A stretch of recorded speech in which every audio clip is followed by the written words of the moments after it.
Beauty arises in the stillness of your presence. What you have just described is something that I occasionally experience for brief moments when I am alone and surrounded by nature. Yes, Zen masters use the word satori to describe a flash of insight, a moment of no mind and total presence. Although satori is not a lasting transformation, be grateful when it comes, for it gives you a taste of enlightenment. You may indeed have experienced it many times without knowing what it is and realizing its importance. Presence is needed to become aware of the beauty, the majesty, the sacredness of nature. Have you ever gazed up into the infinity of space on a clear night, awestruck by the absolute stillness and inconceivable vastness of it? Have you truly listened to the sound of a mountain stream in the forest, or to the song of a blackbird at dusk on a quiet summer evening? To become aware of such things, the mind needs to be still.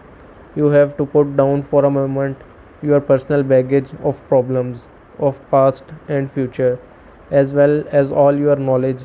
Otherwise, you will see but not see, hear but not hear. Your total presence is required. Beyond the beauty of the external forms, there is more here, something that cannot be named, something ineffable, some deep inner holy essence. Whenever and wherever there is beauty, there is inner essence, shines through somehow. It only reveals itself to you when you are present. Could it be that this nameless essence and your presence are one and the same? Would it be there without your presence? Go deeply into it. Find out for yourself. When you experienced those moments of presence, you likely did not realize that you were briefly in a state of no mind. This is because the gap between the state and the influx of thought was too narrow. Your satori may only have lasted for a few seconds before the mind came in, but it was there. Otherwise, you would not have experienced the beauty. Mind can neither recognize nor create beauty, only for a few seconds, while you were completely present. Was that beauty or that sacredness there?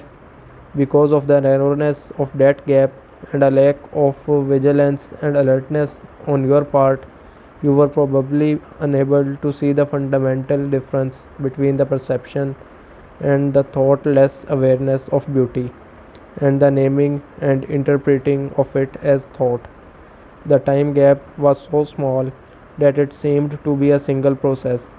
The truth is, however, that the moment thought came in, all you had was a memory of it. The wider the time gap between perception and thought, the more depth there is to you as a human being, which is to say, the more conscious you are. Many people are so imprisoned in their minds that the beauty of nature does not really exist for them.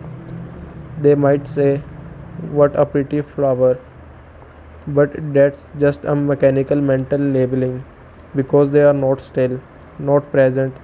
They don't truly see the flower, don't feel its essence, its holiness, just as they don't know themselves, don't feel their own essence, their own holiness.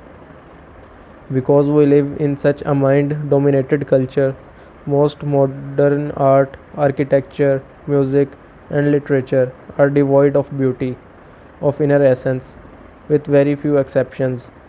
The reason is that the people who create those things cannot, even for a moment, free themselves from their mind.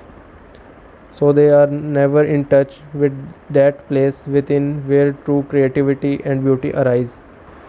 The mind left to itself creates monstrosities, and not only in art galleries. Look at our urban landscapes and industrial wastelands. No civilization has ever produced so much ugliness. Realizing pure consciousness. Is presence the same as being? When you become conscious of being, what is really happening is that being becomes conscious of itself. When being becomes conscious of itself, that's presence.